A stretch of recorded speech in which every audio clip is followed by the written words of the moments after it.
This is a reading from the poem of the Man God, Volume 5, Episode 599. The Passion, the Agony and the Arrest at Gethsemane. 10th of February 1944. Jesus says, "And now come, although this evening you are like one who is about to breathe his last, come, so that I may lead you towards my sufferings. Long is the way that we shall have to cover together, because I was not spared any sorrow, neither the pain of the flesh, nor the grief of the mind, of the heart, of the spirit. I tasted all of them. I fed on all of them. I quenched my spirit with all of them, to the extent that I died of them. If you laid your lips on mine, you would taste the bitterness that they still retain of so much sorrow. If you could see my human nature in its appearance, which is now refulgent, you would see that refulgence emanates from the countless wounds that like a garment of living purple covered my limbs, lacerated, exsanguinated, beaten, pierced for your sake. My human nature is now refulgent, but one day it was like that of a leper, so fiercely it had been struck and humiliated. The man God, who had in himself the perfection of physical handsomeness, being the Son of God and of the immaculate woman, to those who cast loving, curious, or scornful, or evil glances at him, seemed a worm, as David says, the scorn of mankind, the jest of people.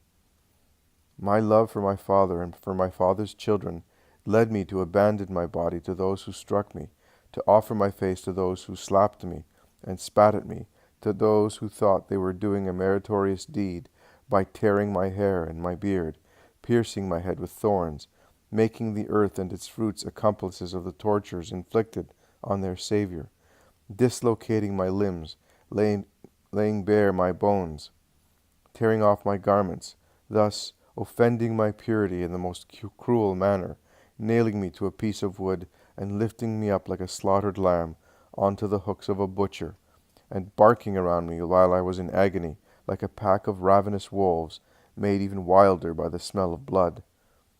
I was accused, condemned, killed, betrayed, disowned, sold. I was abandoned even by God, because I was burdened with the crimes I had taken upon myself.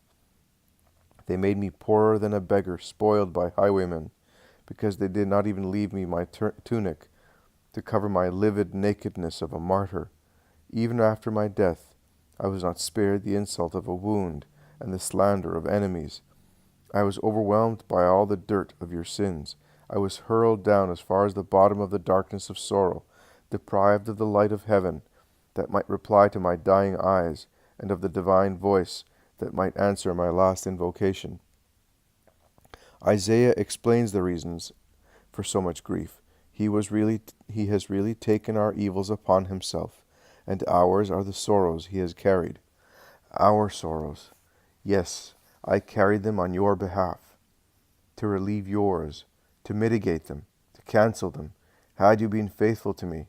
But you did not want to be so, and what did I gain by it? You looked at me as if I were a leper, one struck by God. Yes, the leprosy of your infinite sins was upon me. It was on me like a garment of penance, like a cilice. How did you not see God shine forth in his infinite love from that garment worn on his holiness on your behalf? He was wounded through our wickedness and pierced through our crimes, says Isaiah, who with his prophetic eyes saw that the Son of Man had become one huge sore to heal those of men, if they had only bruised my body. But what you most wounded was my feelings and spirit. You made a laughingstock and butt, both of both. And you struck me in the friendship that I had given you, through Judas, in the loyalty that I had hoped to receive from you, through Peter, who disowned me, in the gratitude for my favors, through those who shouted at me, "Death to him," after I had cured them from so many diseases, through love, because of the torture inflicted on my mother, through religion, calling me a blasphemer of God, whereas out of zeal for the cause of God, I had put myself in the hands of man by becoming incarnate, suffering throughout my life, and surrendering to human ferocity without uttering a word or complaining. A glance would have been sufficient to incinerate accusers, judges, and executioners, but I had come spontaneously to accomplish the sacrifice, and like a lamb, because I was the Lamb of God, and I shall be so forever, I allowed men to take me to be stripped and killed, so that I might make a life for you of my flesh. When I was lifted up, I was already consumed by sufferings with no name, with all the names. I began to die at Bethlehem, seeing the light of the earth so distressingly different for me, who was the living being in heaven. I continued to die in poverty, in exile, in flight, in work, in incomprehension, in fatigue, in betrayal, in torn affections, in torture, in falsehood, in blasphemy. I had come to reunite man to God, and that is what man gave me.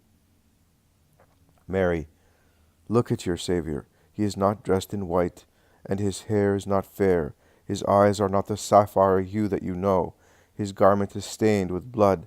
It is worn out and covered with dirt and spittle. His face is tumefied and twisted. His eyes are veiled with blood and tears, and he looks at you through the crust formed by them and by the dust that makes his eyelids heavy. My hands, can you see them, are one big sore and are awaiting the last wounds. Look at me, little John, as your brother John looked at me. My footprints are stained with blood.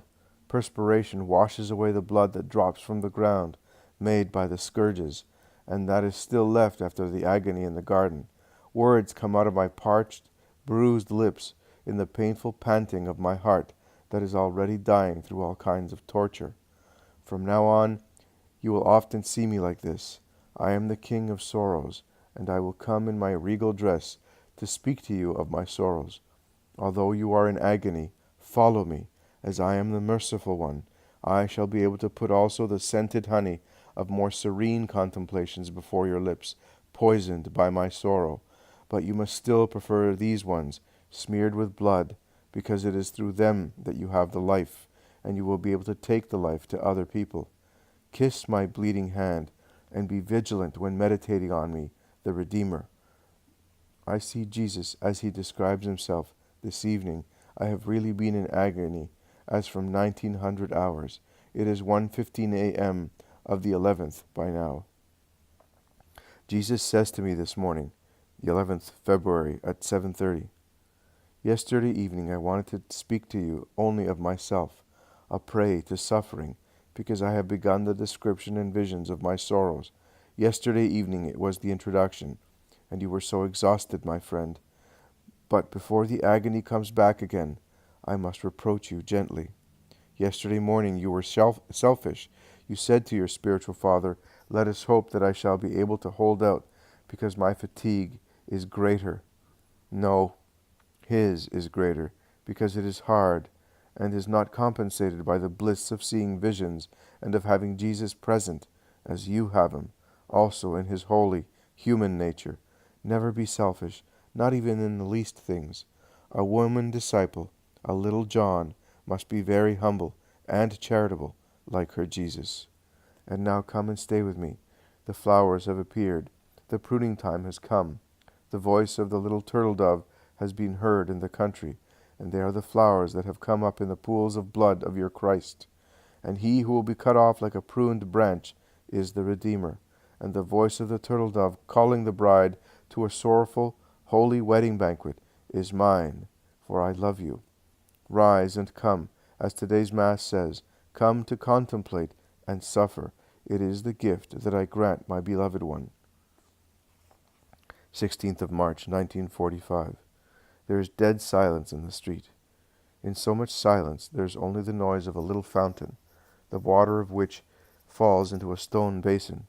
On the eastern side, along the walls of the houses, it is still dark, whereas on the other side of the tops of houses are beginning to grow white in the moonlight. And where the street widens out into a little square, the milky, silvery moonbeams shine on it, embellishing the stones and the earth of the street. But under the many archivolts linking one house to another like drawbridges or buttresses, supporting the old houses with very few openings on the streets, and which are now all locked and dark, as if they had been abandoned. There is complete darkness, and the reddish light of the torch held by Simon becomes particularly bright and even more useful. In the red, mobile light, faces stand out in neat relief, and each shows a different mood. The most solemn and calm is Jesus, although tiredness makes it look older, furrowing it with wrinkles that are usually not there, and already show the future images of his face, recomposed in death. John, who is beside him, looks around at everything he can see, with a surprised, sorrowful countenance. He looks like a child who has been terrorized by a story he has heard, or by a frightening promise, and implores help from someone who is more experienced than he is. But who can help him? Simon, who is on Jesus' other side, looks reserved, gloomy, like a man who is turning over dreadful thoughts in his mind, and he is the only one who, after Jesus, looks dignified. The others, in two groups that continuously change in formation, are all in a ferment, and now and again the hoarse voice of Peter and the baritone one of Thomas are raised, resounding strangely. Then they are lowered as if they were afraid of what they say.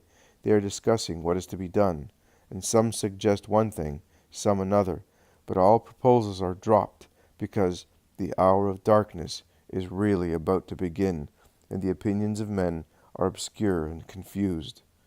I should have been told earlier, says Peter worriedly, but no one has spoken, not even the Master. Never. He would never have told you, brother. You do not seem to know him. I felt there was some trouble, and I said, let us go and die with him. Do you remember? But by our most holy God, if I had known that it was Judas of Simon, shouts Thomas in a thunderous, threatening voice. And what did you want to do? Asks Bartholomew. Me? I would do it even now if you helped me. What? Would you go and kill him? Where? No, I would take the Master away. It is easier. He would not come. I would not ask him whether he wants to come. I would abduct him as one abducts a woman. It would not be a wicked idea, says Peter, and he goes back impulsively. He joins the group of Alphaeus' two sons, who with Matthew and James are whispering to one another like conspirators. Listen, Thomas says that we should take Jesus away, all together. We could, from Gethsemane through Bethphage to Bethany, and from there to some other place. Shall we do that? Once he is in a safe place, we will come back and wipe out Judas. It is useless. The whole of Israel is a trap, says James of Alphaeus. And now it is about to go off. It was understandable. Too much hatred. Matthew, you make me angry. You had more courage when you were a sinner. Philip, tell us what you think.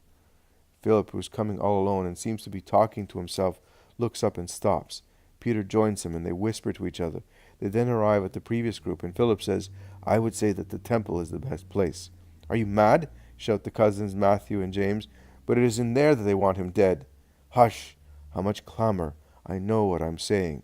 They will look for him everywhere, but not there. You and John have good friends among Annas' servants, a handsome present, and it is all settled. Believe me, the best place to hide one who is wanted is the jailer's house. I will not do it, says James of Zebedee, but listen also to what the others say. John, first of all. And if they should arrest him, I don't want to say that I am the traitor. I don't want anybody to say that I am the traitor. I had not thought of that. So? Peter is at a loss. Well, I would say that it is compassionate to do one thing, the only thing we can do.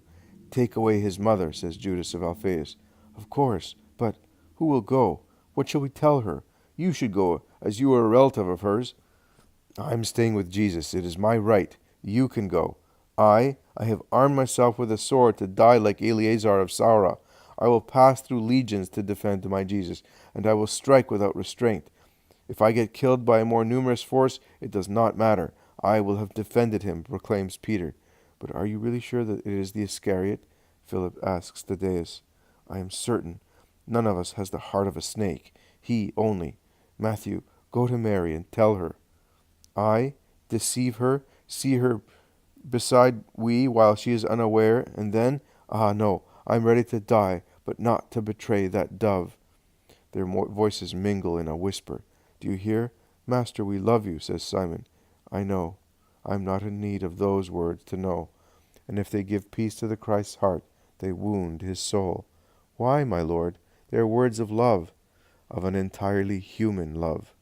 Truly, in these 3 years I have done nothing, because you are even more human than at the first hour.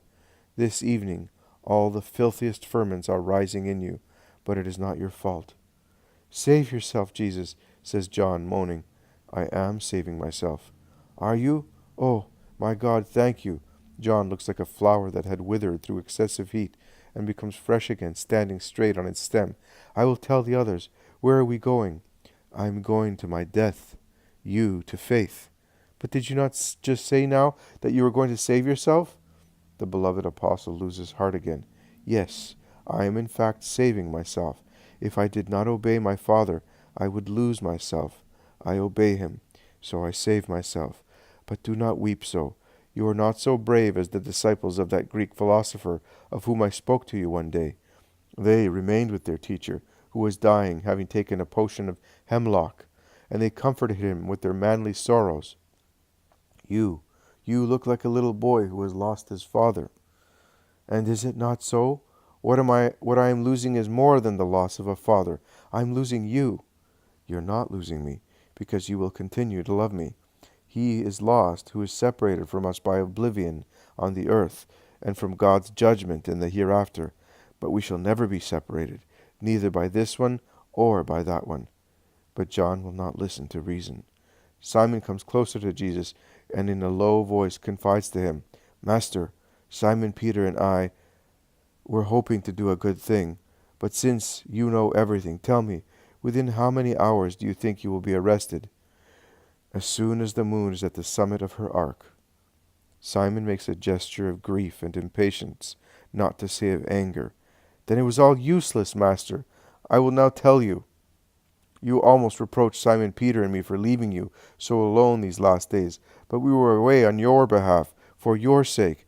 Peter, frightened by your words, came to me on Monday night while I was sleeping, and he said to me, You and I can trust you, must do something for Jesus. Judas also said that he wants to attend to it. Oh, why did we not understand then? Why did you not say anything to us? But tell me, did you not tell anybody? Really? Perhaps you became aware of it only a few hours ago. I have always known about it, even before he became a disciple, and I tried in every way to send him away from me, so that his crime might not be perfect, both from the divine and human points of view. Those who want my death are the executioners of God. This disciple and friend of mine is also the traitor, the executioner of man, my first executioner, because he has already killed me through the effort of having him beside me at the table and having to protect him by myself against you. And does no one know? John does. I told him at the end of the supper. But what have you done? And what about Lazarus? Does Lazarus really not know anything? We went to him today because he came early in the morning. He offered his sacrifice and went back without even stopping at his mansion or going to the praetorium, because he always goes there, following a habit of his father. And, as you are aware, Pilate is in town these days. Yes, they are all here. There is Rome, the new Zion with Pilate. There is Israel with Caiaphas and Herod. There is the whole of Israel, because Passover has gathered the children of this people at the foot of the altar of God. Have you seen Gamaliel? Yes, I have. Why are you asking me? I have to see him again tomorrow. Gamaliel is at Bethphage this evening, I know. When we arrive at Gethsemane, you will go to Gamaliel and say to him, You will shortly have the sign that you have been awaiting for 21 years. Nothing else. Then you will come back to your companions. But how do you know? Oh, my master, my poor master, who has not even the comfort of not being aware of deeds of other people. You are right, the comfort of not knowing. Poor master, because evil deeds are more numerous than good ones, but I see also the good ones, and I rejoice at them. Then you know that, Simon, it is the hour of my passion. To make it more complete, the Father is withdrawing his light from me as it gets near. Before long, I shall have but darkness, and the contemplation of what is darkness, that is, all the sins of men. You cannot, none of you can understand. Nobody except who will be called by God for this special mission will understand this passion in the great passion. And as man is material, even in loving and meditating, there will be he who will weep and suffer because of the scourging and the torture of the Redeemer. But this spiritual torture that, believe me, you who are listening to me, is the most atrocious one, will not be measured. So speak, Simon. Guide me along the paths where your friendship went for my sake, because I am a poor man who is becoming blind and sees ghosts, not real things. John embraces him and asks, What? Can you no longer see your John? I can see you, but the ghosts rise from the fogs of Satan, visions of nightmares and sorrows. This evening we are all enveloped in this hellish miasma. It is striving to create cowardice, disobedience, and sorrow in me. It will create disappointment and fear in you. In other people who are neither fearful nor criminal, it will bring about delinquency and fear. In others who already belong to Satan, it will give rise to supernatural perversion. I am saying so because their perfection in evil will be such as to exceed human possibilities, and achieve the perfection which is always in the supernatural. Speak up, Simon. Yes, as from Tuesday, we have done nothing but go around to find out, to prevent, to look for help. And what have you been able to do? Nothing, or very little. And that little will be nothing when fear paralyzes your hearts. I became irritated also with Lazarus. It is the first time that it happens to me. I was irritated because he seems to be slothful. He could take action. He is a friend of the governor. He is always Theophilus' son. But Lazarus rejected every proposal of mine. I left him shouting at him, I think that you are a friend of whom the Master speaks. You fill me with horror. And I did not want to go back to him any more. But this morning he sent for me, and he said, Can you still believe that I am the traitor? I had already seen Gamaliel, and Joseph, and Chuza, Nicodemus, and Manaen, and finally your brother Joseph, and I could no longer believe that. I said to him, Forgive me, Lazarus, but I feel that my mind is more deranged now than when I was condemned myself. And it is so. Master, I am no longer myself. But why are you smiling? Because that confirms what I said just now. The fog of Satan envelops and upsets you. What did Lazarus say in reply? He said, I understand you. Come today with Nicodemus. I must see you. And I went, while Peter went to the Galileans, because your brother, who is so far away, is more informed than we are. He says that he was informed by chance, speaking to an old friend of Alphaeus and Joseph, a Galilean who lives near the market. Oh, yes, a great friend of the family. He is there with Simon and the women.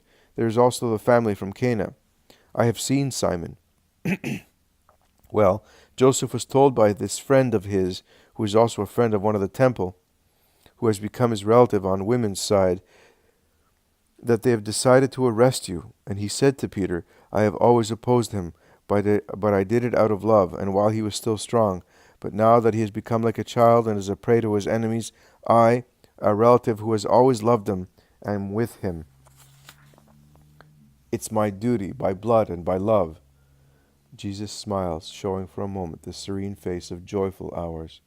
And Joseph said to Peter, The Pharisees of Galilee are wicked like all the Pharisees, but Galilee is not all Pharisees, and many Galileans are here who love him. Let us go and tell them to gather together to defend him. We have nothing but knives, but also clubs are weapons when they are handled properly. And if the Roman troops do not come, we will soon get the better of those cowardly cads of the temple guards. And Peter went with him. In the meantime, I went to Lazarus with Nicodemus. We had decided to convince Lazarus to come with us and to open his house to be with you. He said to us, I must obey Jesus and remain here, to suffer twice as much. Is it true? It is true. I gave him that order. But he gave me the swords. They belong to him, one for me, the other for Peter. Chuza also wanted to give me some swords, but what is the use of 2 bits of steel against the whole world? Chuza cannot believe that what you say is true. He swears that he knows nothing, and that at the court they think of nothing but enjoying the feast, a revelry as usual, so much so that he told Johanna to retire to one of their houses in Judea. But Johanna wants to remain here, closed in her mansion, as if she were not there, but she will not go away. Plautina, Anne, Nike, and 2 Roman ladies of Claudia's household are staying with her. They weep, pray, and make innocents pray, but it is no time for prayers. It is time for blood. I feel the zealot become alive in me, and I am eager to kill in revenge. Simon, if I had wanted you to die as a damned soul, I would not have freed you from your desolation. Jesus is very severe. Oh, forgive me, Master, forgive me. I am like an inebriated, raving man. And what does Manaen say? Manaen says that it cannot be true, and if it were, that he would follow you to the scaffold. How you all rely on yourselves. How much pride there is in man. And what about Nicodemus and Joseph? What do they know? Nothing more than I do. Some time ago in a meeting, Joseph was angry with the Sanhedrin because he called them killers as they wanted to kill an innocent. And he said, "Everything is illegal in here." He is right when he says that there is an abomination in the house of the Lord. This altar is to be destroyed because it has been profaned. They did not stone him because he is Joseph. But since then, they have kept him in the dark about everything. Only Gamaliel and Nicodemus have remained friendly with him, but the former does not speak, and the latter, neither he nor Joseph have been summoned any more to the Sanhedrin for the really important decisions.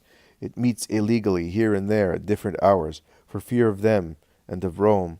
Ah, I was forgetting. The shepherds, they are with the Galileans as well, but we are few. If Lazarus had only listened to us and had come to the praetor, but he would not listen to us. That is what we have done. Much and nothing. And I feel so depressed that I should like to go around the country, howling like a jackal, becoming brutal in an orgy, killing like a highwayman, if only to get rid of this idea that everything is useless. As Lazarus said, as Joseph and Chusa and Manaen and Gamaliel said, the zealot no longer sees himself. What did the rabbi say? He said, I do not exactly know what Caiaphas' purpose is, but I tell you that what you say is prophesied only for the Christ. And as I do not recognize the Christ in this prophet, I see no reason to be excited. A good man, a friend of God, will be killed, but of how many like him has Zion drunk the blood? And, as we insisted on your divine nature, he stubbornly repeated, When I see the sign, I will believe. And he promised to abstain from voting for your death, and, on the contrary, if possible, he will try to convince the others not to condemn you. That, and nothing else. He does not believe. He will not believe, if only nothing happened till tomorrow. But you say it is not so. Oh, what shall we do? You will go to Lazarus, and you will try to take as many as possible with you. Not only the apostles, but also the disciples that you will find wandering about the roads in the country. See if you can find the shepherds, and order them to do so. The house in Bethany is more than ever the home in Bethany, the house of kind hospitality. Those who do not have the courage to face the hatred of a whole population ought to take shelter there and wait. We will not leave you. Do not part. Divided, you would be nothing. United, you will still be a power. Simon, promise me that. You are calm, loyal, you can speak to and influence even Peter, and you have a great obligation towards me. I am reminding you of it for the first time, to make you obedient. Look, we are at the Kidron. From there, you, a leper, climbed up towards me, and you departed, cleansed. Give me that, for what I gave you. Give the man what I gave man. I am the leper now. No, do not say that, say the 2 disciples, moaning. It is so. Peter and my brothers will be the most depressed. My honest Peter will feel like a criminal, and will have no peace. And my brothers, they will not have the courage to look at their mother, and at mine. I recommend them to you. And what about me, Lord? To whom shall I belong? Are you not thinking of me? Oh, my child, you are entrusted to your love. It is so strong that it will guide you as a mother. I give you neither order nor guide. I leave you on the waters of love. There is such a calm and deep river in you that they raise no doubt in me about your future. Simon, have you understood? Promise me, do promise me. It is painful to see Jesus so distressed. He resumes, before the others come. Oh, thank you. May you be blessed. They all gathered together again in a group. Let us part now. I am going farther up to pray. I want Peter, John, and James with me. You remain here, and if you should be overwhelmed, call us, and be not afraid. Not a single hair of your head will be hurt. Not a single hair of your heads will be hurt. Pray for me. Lay aside hatred and fear. It would only be a moment, and then it will be full joy. Smile, that I may have your smiles in my heart. And once again, thank you for everything, my friends. Goodbye. May the Lord not abandon you. Jesus parts from the apostles and goes ahead, while Peter makes Simon give him the torch, after the latter has lit with it some resinous dry twigs that burn, crackling, on the edge of the olive grove, spreading a smell of juniper. It grieves me to see Thaddeus cast such an intense and sorrowful glance at Jesus that the latter turns round to see who has been looking at him. But Thaddeus hides behind Bartholomew, biting his lips to control himself. With his hand, Jesus makes a gesture which is of blessing and farewell at the same time, and goes on his way. The moon, now very high with her light, encircles his tall figure and seems to make it even taller, spiritualizing it, making his red garment brighter and his golden hair paler. Behind him, Peter, holding the torch, and Zebedee's 2 sons hasten their steps. They go on until they reach the edge of the first escarpment of the rustic amphitheater of the olive grove, the entrance to which is a small, irregular plain, and the tiers, the several escarpments that rise up the mountain in groups of olive trees. Jesus then says, "Stop, wait for me here while I pray, but do not fall asleep. I may need you, and I ask you this out of charity. Pray, your master is very depressed." He is in fact already in a state of deep depression. He already seems overburdened by a weight. Where is the now virile Jesus who spoke to the crowds, handsome, strong, with the eyes of a ruler, a calm smile, a beautiful, resonant voice? He already seems breathless. He is like one who has run or has wept. His voice is tired and exhausted. Sad, sad, sad. Peter replies on behalf of everybody, "Do not worry, Master. We will keep awake and pray. All you have to do is call us, and we will come." And Jesus leaves them, while the 3 stoop to gather leaves and twigs and light a little fire to keep them awake, and as a remedy against the dew that is beginning to fall plentifully. Turning his back to them, he walks eastwards so that the moon shines on his face. I see that a deep sorrow dilates his eyes even more. Perhaps it is the dark rings of tiredness that enlarge them, or it is the shadow of the eyebrows. I do not know. I know that his eyes are more open and deeper set. He climbs with his head lowered. Only now and again he raises it with a sigh, as if he had difficulty in doing so, and were panting. And then he casts his eyes that are so sad around the peaceful olive grove. He climbs up a few meters. He then goes round an escarpment that thus remains between him and the 3 apostles, left farther down. The escarpment, a few centimeters high at the beginning, rises continuously and is soon more than 2 meters high, so that it protects Jesus completely from being noticed by more or less discreet or friendly eyes. Jesus goes on as far as a huge rock that at a certain point blocks the path and has probably been put there to support the slope that on one side descends more steeply and bears far as a desolate heap of ruins preceding the walls, beyond which is Jerusalem, and on the other side, with more escarpments and olive trees, an olive tree, all knots and twisted, dangles right above the huge rock. It looks like a bizarre question mark, placed there by nature to ask some questions.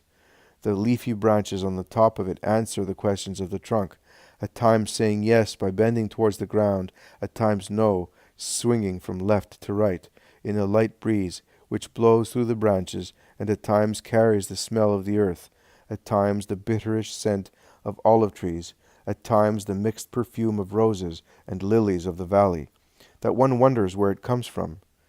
Beyond the little path, and beneath it, there are more olive trees, and one of them, just under the rock, that has survived although split by lightning, or cleft by some other agent unknown to me, of the original trunk, has made two trunks that have come up like the two strokes of a huge block letter V, with the foliage of one appearing on one side of the rock and that of the other on the other side, as if they wished to see or veil it at the same time, or form a peaceful silvery gray base for the rock.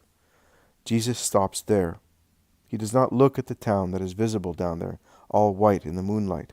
On the contrary, he turns his back to it and prays with his arms stretched out crosswise, his face towards the sky. I cannot see his face because it is in the shade, as the moon is almost perpendicular over his head. That is true, but there is also the thick foliage of the olive tree between him and the moon, that with difficulty filters through the leaves with tiny rings and needles of light in perpetual movement. A long, fervent prayer. Now and again he sighs and utters a word more clearly. It is neither a psalm nor the Our Father. It is a prayer rising from his love and his need, a true conversation with his Father. I understand it through the few words I grasp. You know, I am your son. Everything. But help me. The hour has come. I no longer belong to earth. Stop all need of help for your word.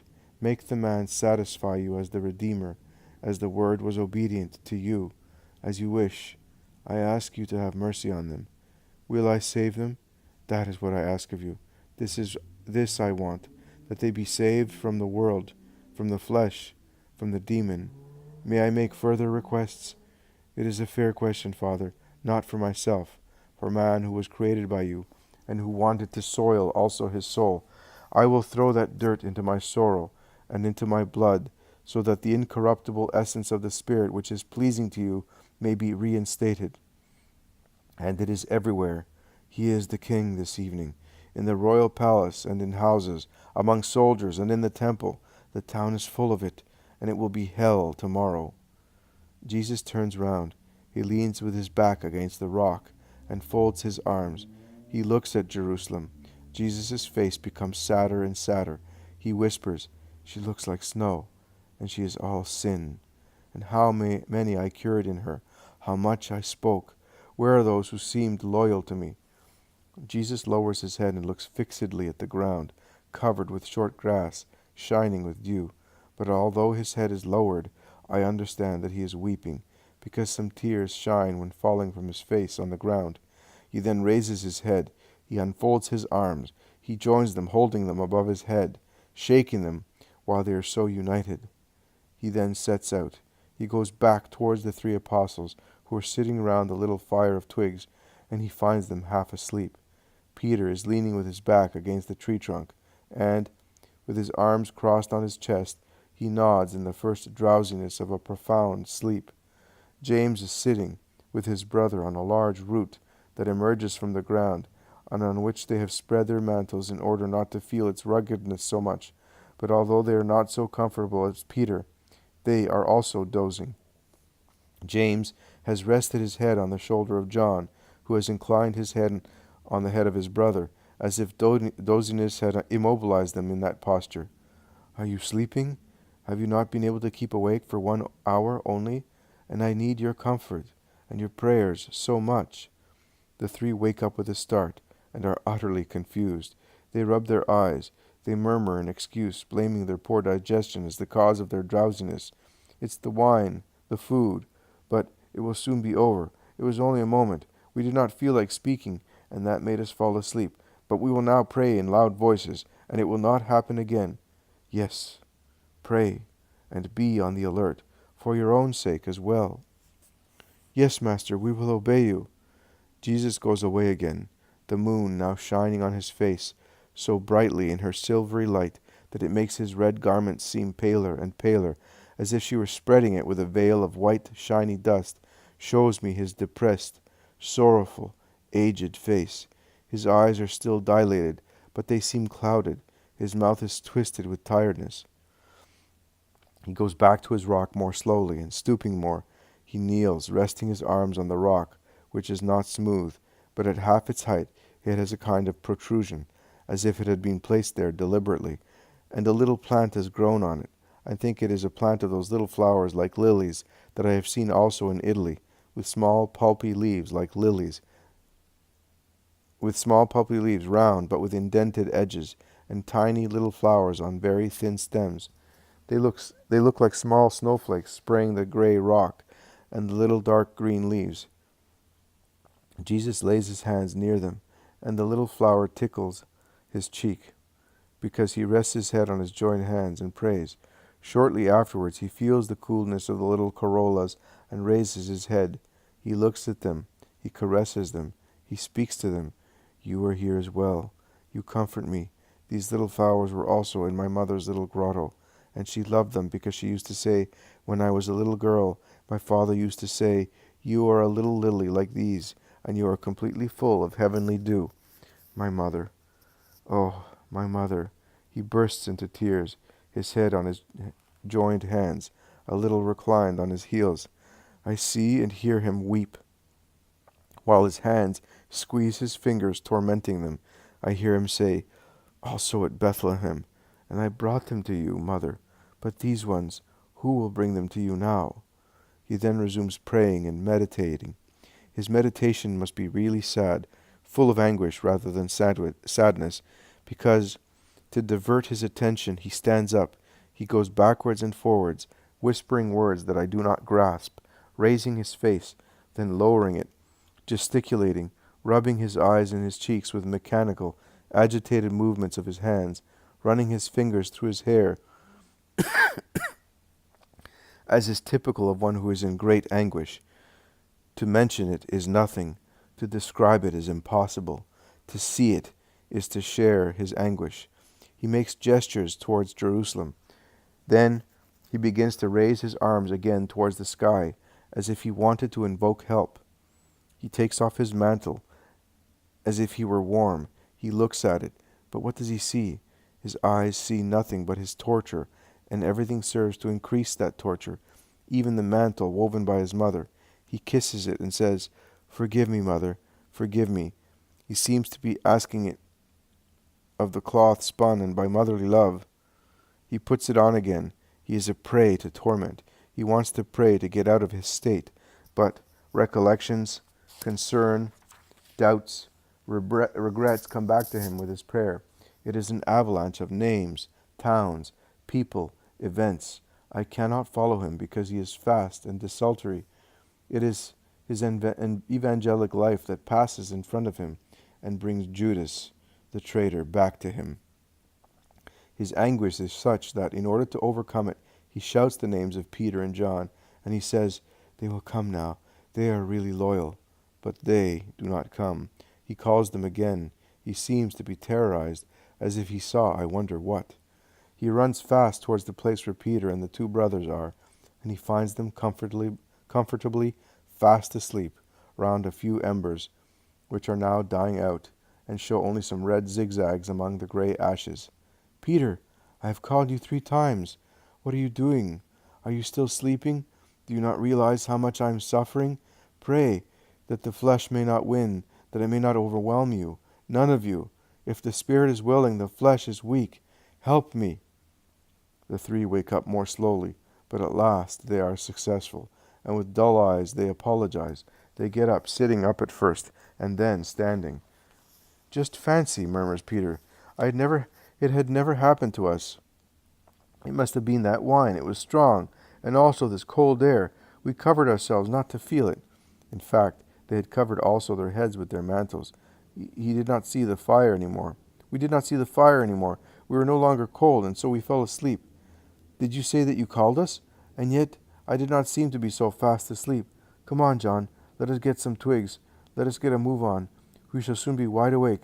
Do not worry, master, because now we will stand up. And he throws a handful of dry leaves on the embers, and he blows until the flame revives. And he tends the fire with the shrubs brought by John, while James brings a big branch of juniper or of a similar plant that he cut off a bush not far away, and he adds it to the rest. The fire blazes gaily, lighting up the poor face of Jesus, a face that is really so sad that one cannot look at it without weeping. All the brightness of that face is cancelled by a deadly tiredness. He says, I feel an anguish that is killing me. Oh, yes, my soul is sad even unto death. My friends, my friends, but even if he did not say so, his aspect would make one understand that he is really like a man about to breathe his last, and in the most distressing and desolate abandonment. Every word sounds like a sob, but the three are too heavy with sleep. They almost seem to be drunk, so much they stagger about with their eyes half closed. Jesus looks at them. He does not humiliate them by reproaching them. He shakes his head, sighs, and goes away to the place where he was previously. He prays once again, standing with his arms stretched out crosswise, then on his knees as before, his face bent on the little flowers. He is pensive, silent. Then he begins to moan and sob loudly, almost prostrated, so much has he relaxed on his heels. He calls his father more and more anxiously. "Oh," he says, "this cup is too bitter. I cannot. I cannot. It is above my power. I have been able to bear everything, but not this. Father, take it away from your son. Have mercy on me. What have I done to deserve it?" He then collects himself and says, "But Father, do not listen to my voice if what I ask is against your will. Do not remember that I am your son, but only your servant. Let your will be done, not mine." He remains thus for some time. Then he utters a stifled cry and raises his face, looking very upset. Only for a moment. Then he drops on the ground with his face really on the earth, and remains thus, a worn-out man, overburdened by all the sins of the world, struck by all the justice of the Father, oppressed by the darkness, the ashes, the bitterness, by that tremendous, terrible, most dreadful thing that is the abandonment by God, while Satan torments us. It is the asphyxia of the soul. It is to be buried alive in this prison that is the world, when we can no longer feel any tie between us and God. It is to be chained, gagged, stoned by our very prayers, which fall back on us, bristling with sharp points and spread with fire. It is to butt against a closed heaven, which neither the voice nor the appearance of our anguish can penetrate. It is to be the orphans of God. It is madness, agony, the doubt of having been deceived so far. It is the persuasion of being rejected by God, of being damned. It is hell. Oh, I know, and I really cannot bear the sight of the cruel suffering of my Christ, knowing that it is 1,000,000 times more dreadful than the pain that consumed me last year, and that still upsets me when I think of it. Jesus moans, having the death rattle in his throat, and sobbing like one in agony. Nothing, nothing, away! The will of my Father, his will, only his will. Your will, Father, yours, not mine. In vain. I have but one Lord, the most holy God, one law, obedience, one love, redemption. No, I no longer have a mother. I have no life any more. I have no divinity any longer. I no longer have a mission. In vain you tempt me, devil, through my mother, my life, my divinity, and my mission. Mankind is my mother, and I love it to the extent of dying for it. I am giving my life back to him who gave me it, and who is now asking me for it, the supreme master of all living beings. I assert my divinity as it is capable of this expiation. I am fulfilling my mission through my death. I have nothing else except to do the will of the Lord my God. Be off, Satan. I said so the first and the second time. I repeat it for the third time. Father, if it is possible, let this cup pass me by, but let your will be done, not mine. Be off, Satan. I belong to God. Then he speaks no more except to say, panting, God, God, God. He calls him at each heartbeat, and at each beat blood seems to flow out of him. The cloth on his shoulders gets soaked through in it, and becomes dark, notwithstanding that the clear moonlight illuminates it completely. A brighter light appears above his head, hanging about a meter above him. It is so bright that even the prostrate master can see it filter through his wavy hair, already weighed down by blood, and notwithstanding the veil of blood covering his eyes, he raises his head. The moon shines on his poor face, and more brightly shines the angelic light, which is like the white-blue diamond of the star Venus, and all the dreadful agony appears in the blood transuding from his pores. His eyelashes, hair, mustaches, beard are sprinkled and covered with blood. Blood trickles from his temples. Blood spouts from the veins of his neck. His hands drip blood, and when he stretches his hands towards the angelic light, and his wide sleeves slide back towards his elbows, Christ's forearms can be seen sweating blood. Only his tears draw two neat lines in the red mask of his face. He takes off his mantle again and wipes his hands, face, neck, and forearms, but his sweat continues. He presses the cloth against his face several times, holding it pressed with his hands, and every time he changes its position, clear impressions appear on the dark red cloth, and as they are damp, they seem to be black. The grass on the ground is red with blood. Jesus seems to be on the point of fainting. He unties the neck of his tunic as if he felt that he was suffocating. He takes his hand to his heart and then to his head, and he waves it in front of his face, as if he wanted to fan himself, with his mouth half open. He drags himself towards the rock, but closer to the edge of the escarpment, and he leans with his back against it, his arms hanging along his body, as if he were already dead, his head bent on his chest. He moves no more. The angelic light slowly fades away. Later it seems to vanish in the clear moonlight. Jesus reopens his eyes. He raises his head with difficulty. He looks around. He is alone, but he is less anguished.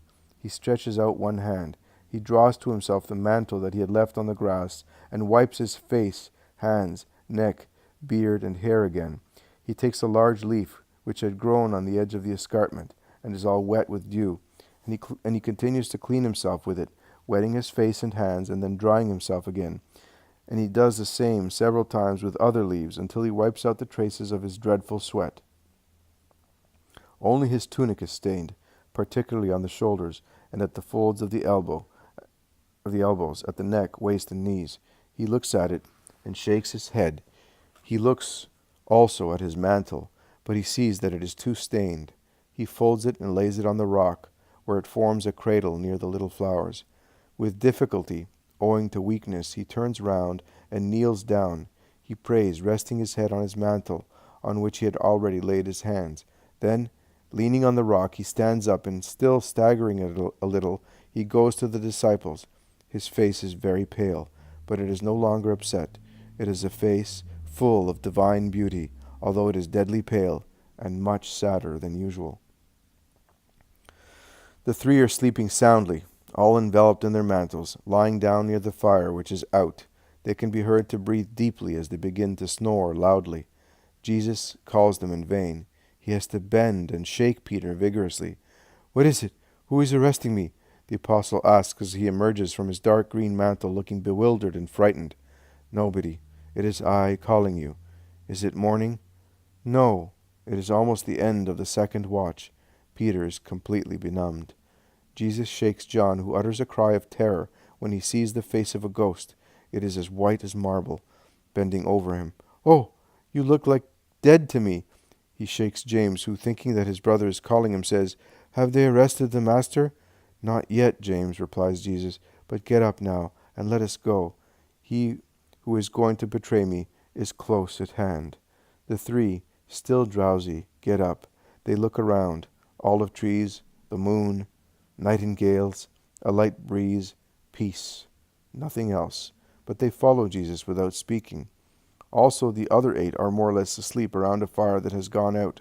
"Get up," orders Jesus in a thunderous voice. "As Satan is arriving, show him who never sleeps, and his children, that the children of God are not asleep." "Yes, Master. Where is he, Master?" "Jesus, but what happened?" And amid muddled questions and answers, they put on their mantles again, just in time to appear in order to the guards headed by Judas, as they burst into the little square, lighting it up sinisterly with many torches. It is a horde of bandits disguised as soldiers, who look like jailbirds and grin like devils. There is also an odd champion of the temple. All the apostles jump to one corner, Peter in front, the others behind him in a group. Jesus remains where he was. Judas approaches Jesus, enduring the glance of his eyes, which have become the flashing eyes of his best days, and he does not lower his face either. On the contrary, he approaches the Master with the smile of a hyena and kisses his right cheek. My friend, what have you come for? Are you betraying me with a kiss? Judas bends his head for a moment, then raises it, insensible to reproach, as to every invitation to repent. Jesus, after the first words uttered with the majesty of a master, speaks in the sorrowful tone of one who resigns oneself to a misfortune. The guards, shouting, come forward with ropes and clubs and try to get hold not only of Christ, but also of the apostles, with the exception of Judas Iscariot, of course. Who are you looking for? Asks Jesus calmly and solemnly. Jesus the Nazarene. I am he. His voice is thunderous. Before the murderous world and the innocent one, before nature and the stars, Jesus bears this clear, loyal, certain witness to himself. I should say that he is happy to be able to bear it. But if he had thrown a thunderbolt, he could not have done more. They all fall to the ground like mown sheaves of corn. No one remains standing, except Judas. Jesus and the apostles, who take fresh heart again at the sight of the overthrown soldiers, so much so that they approach Jesus, threatening Judas so explicitly that the latter makes a leap just in time to avoid a masterly stroke of Simon's sword, in vain pursued by the stones and sticks thrown at him by the apostles, not armed with swords. He escapes beyond the Kidron and disappears in a dark lane. Stand up. Who are you looking for? I ask you once again. Jesus the Nazarene. I have told you that I am he, says Jesus kindly. Yes, kindly. So let these others go. I will come. Put away swords and clubs. I am not a brigand.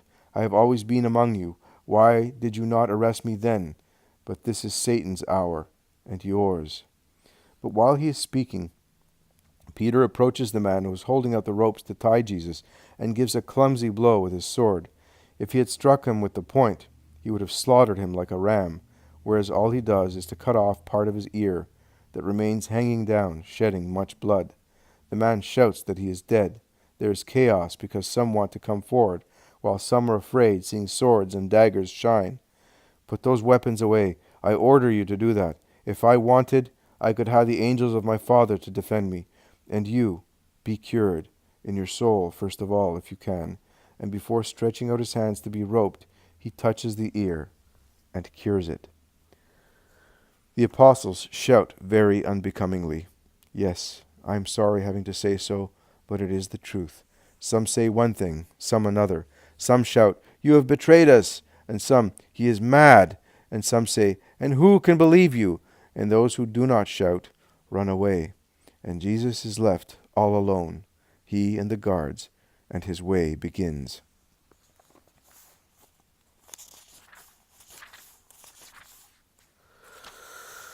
15th of February, 1944. Jesus says, you contemplated the sufferings of my spiritual agony on Thursday evening. You saw your Jesus collapse like a man struck mortally, who feels his life flee through the wounds bleeding him, or like a person overwhelmed by a psychic trauma, exceeding his strength. You saw the growing phases of the trauma culminate in the shedding of blood, brought about by the circulatory imbalance that had been provoked by the effort of controlling myself and withstanding the burden that had fallen upon me. I am the Son of the Most High God, but I was also the Son of Man. I want this double nature of mine, equally complete and perfect, to emanate very clearly from these pages. My words, which has accents that only a God can have, my word, which has accents that only a God can have, bears witness to my divinity. My necessities and passions, and the sufferings that I show you, and I suffered in my flesh of a true man, and that I propose to you as an example for your humanity, as I teach your spirits with my doctrine of true God, bear witness to my humanity. But my most holy divinity, and my most perfect humanity, in the course of ages, through the breaking up action of your imperfect humanity, have resulted disparaged and distorted in their explanation. You have made my humanity appear unreal, inhumane, as you have made my divine figure look small, denying so many parts of it, because it was not convenient for you to recognize them, or that you could no longer recognize with your spirits impaired by the tables of vice and atheism, of humanism, of rationalism. I am coming in this tragic hour. a prodrome of universal misfortunes, to call my double figure of God and of man back to your minds, so that you may know it for what it is. You may recognize it after so much obscurantism with which you have concealed it from your spirits, and you may love it, and go back to it, and save yourselves by means of it. It is the figure of your Savior, and he who knows it and loves it will be saved. In these past days I have made you acquainted with my physical sufferings. They tortured my humanity. I have made you acquainted with my moral sufferings, as connected, interlaced, blended with my mother's, as are the inextricable lianas of the equatorial forests, which cannot be parted in order to cut one only, but it is necessary to break them with a single stroke of a hatchet to force one's way through, killing them altogether, just like the veins of a body, one alone of which cannot be deprived of blood, because only one liquid fills them all. Better still, as it is not possible to prevent the creature that is forming in its mother's womb from dying if its mother dies, because it is the life, the warmth, the nourishment, the blood of the mother that, with a rhythm responding to the movement of the mother's heart, penetrates through the internal membranes as far as the baby to be, making it a complete living being. She, oh, she, my pure mother, bore me not only for the 9 months during which every woman bears the fruit of man, but for all her life. Our hearts were united by spiritual fibers, and they always beat together, and no motherly tear ever fell without leaving a trace of its salt on my heart. And there has never been any internal moaning of mine that did not resound in her, awakening her grief. You feel sorry for the mother of a son destined to death by an incurable disease, for the mother of a man condemned to death by the rigor of human justice. But think of my mother, who from the moment she conceived me, trembled, considering that I was the condemned one. Thinking of this mother who, when she gave me her first kiss on the delicate rosy flesh of her newborn baby, felt the future wounds of her child. Think of this mother who would have given her life 10, 100, 1,000 times to prevent me from becoming a man and arriving at the moment of the sacrifice. Think of this mother who was aware of and had to desire that dreadful hour to accept the will of the Lord for the glory of the Lord out of kindness towards mankind. No, there has been no agony that lasted longer and ended in a greater grief than my mother's. And there has been no greater and more complete sorrow than mine. I was one with the Father. He had loved me from eternity as God alone can love. He had taken delight in me and had found his divine joy in me. And I had loved him as a God alone can love. And in my union with him I had found my divine joy. The ineffable relationship that ab eterno ties the Father to the Son cannot be explained to you even by my word, because while it is perfect, your intelligence is not, and you cannot understand and know what God is until you are with him in heaven. Well, like water that rises and presses against the dam, I felt the rigor of the Father grow hourly towards me.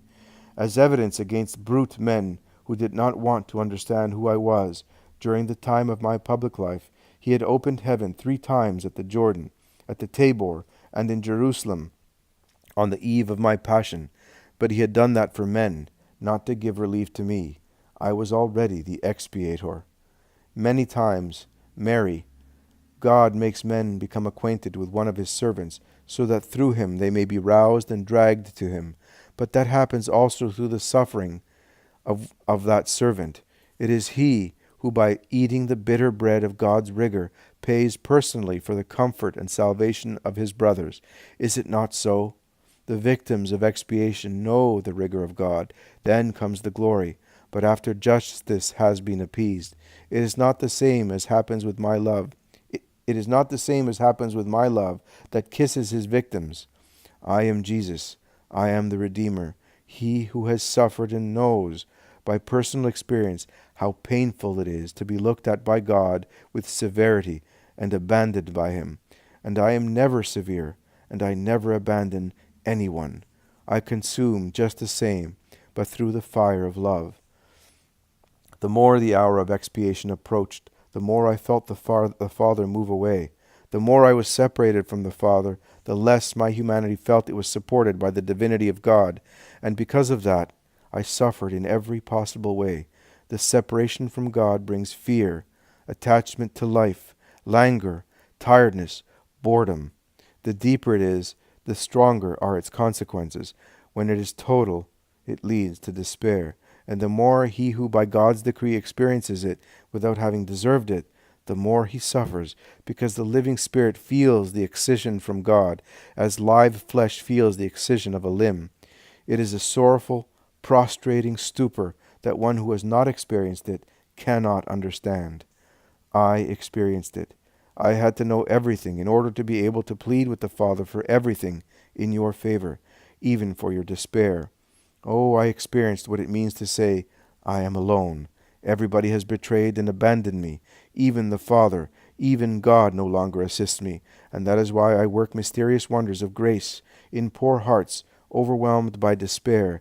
And I ask my beloved ones to drink the cup of so bitter an experience, so that they, those who are shipwrecked in the sea of despair, may not decline to accept the cross that I offer as anchor and salvation, but they may grasp at it, and I may take them to the blessed shore where only peace reigns. On Thursday evening, I alone knew whether I needed my Father. I was a spirit already in agony because of the effort of having to overcome the two greatest sorrows of a man, to say goodbye to a beloved mother, to have an unfaithful friend close by. They were two sores that scorched my heart, the former with her tears, the latter with his hatred. I had to share my bread with my Cain. I had to speak to him in a friendly manner in order not to denounce him to the others, as I was afraid they might react violently, and in order to avoid a crime which in any case would have been useless, as everything was already written in the great book of life, both my holy death and Judas's suicide. Any other death was useless and disapproved of by God. No other blood but mine was to be shed, and was not shed. The halter strangled that life, shutting up his impure blood, which had been sold to Satan in the filthy sack of the traitor's body, blood that was not to be mixed, falling on the earth, with the most pure blood of the innocent. Those two sores would have been sufficient to make me suffer agony in my ego, but I was the expiator, the victim, the lamb. A lamb, before being sacrificed, experiences the red-hot brand. It suffers blows. It endures being shorn and sold to a butcher, and it finally feels the cold of the knife that cuts its throat, bleeds it, and kills it. First it must leave everything, the pasture where it was brought up, its mother at whose breast it was nourished and warmed, the companion with which it lived, everything. I, the Lamb of God, experienced everything. That is why Satan came. When the Father was retiring in heaven, he had already come at the beginning of my mission to tempt me in order to divert me from it. He was now coming back again. It was his hour, the hour of the satanic Sabbath. Crowds and crowds of devils were on the earth that night to accomplish the seduction of hearts and make them willing to request the killing of the Christ the following day. Each member of the Sanhedrin had his own. Herod had his, so had Pilate, and every single Judean who would invoke my blood upon himself. Also beside the apostles there were their tempters, who made them drowsy while I was languishing, and who prepared them to be cowardly. Take notice of the power of purity. John, the pure disciple, was the first among all of them to free himself from the demoniac claws, and he came at once near his Jesus, and understood his unexpressed desire, and brought Mary to me. But Judas had Lucifer, and I had Lucifer, Judas in his heart, I beside me. We were the two main characters of the tragedy, and Satan was attending personally to both of us. After leading Judas to the point from which he could not withdraw, he turned towards me. With perfect artifice, he showed me the torments of the flesh, with unsurpassable realism. Also in the desert, he had started from the flesh. I defeated him by praying. The Spirit dominated the fear of the flesh. He then showed me the uselessness of my death, and the usefulness of living for my own sake, without worrying myself about ungrateful men, leading a rich, happy life, full of love, living for my mother, ensuring that she did not suffer, living so that by means of a long apostolate I could take back to God many men who, if I had died, would forget me, whereas if I had been their master not for 3 years, but for many, many years, would end up by becoming one with my doctrine. His angels would help me to seduce men. Could I not see that the angels of God were not intervening to assist me? Later, God would forgive me, seeing the crowds of believers that I would lead back to him. Also in the desert, he had tried to convince me to tempt God through imprudence. I defeated him by praying. The Spirit dominated moral temptation. He showed me my abandonment by God. He, the Father, no longer loved me. I was laden with the sins of the world. I disgusted him. He was absent and was leaving me to myself. He was surrendering me to the mockery of a cruel crowd, and he would not even grant me his divine comfort. I was alone, all alone. In that hour there was but Satan near the Christ. God and men were absent because they did not love me. They hated me or were uninterested. I prayed to cover the satanic words with my prayers, but my prayer no longer ascended to God. It fell back on me like stones of lapidation and crushed me under its rubble. My prayer that had always been for me like a caress given to the Father, a voice that ascended and was answered by a fatherly caress and word, was now dead, heavy, uttered in vain, to a closed heaven. I then tasted the bitterness of the bottom of the cup, the flavor of despair. It was what Satan wanted, to lead me to despair, to make me a slave of his.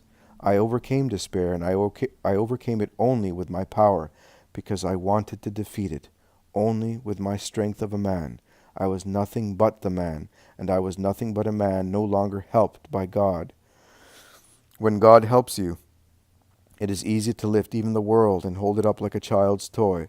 But when God does not help us anymore, even the weight of a flower is a burden to us.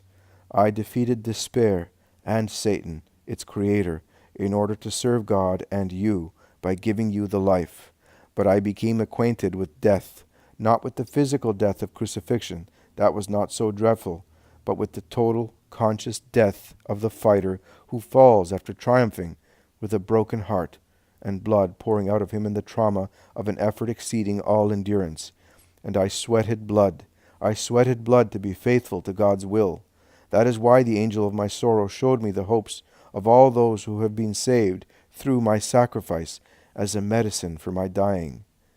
Your names. Each name was a drop of medicine instilled into my veins to invigorate them and make them function. Each of them was, for me, life coming back, light coming back, strength coming back. During the cruel tortures, to avoid shouting my grief of man, and in order not to despair of God and say that he was too severe and unjust to his victim, I repeated your names to myself. I saw you. Since then I blessed you. Since then I have carried you in my heart. And when the time came for you to be on the earth, I leaned out of heaven to accompany your coming, rejoicing at the thought that a fresh flower of love was born in the world and would have lived for me. O my blessed ones, the comfort of the dying Christ, my mother, the disciple, the pious women were present at my death, and you were there as well. My dying eyes saw with the tormented face of my mother also your loving ones, and they closed thus, happy to be closed because they had saved you, who deserve the sacrifice of a God.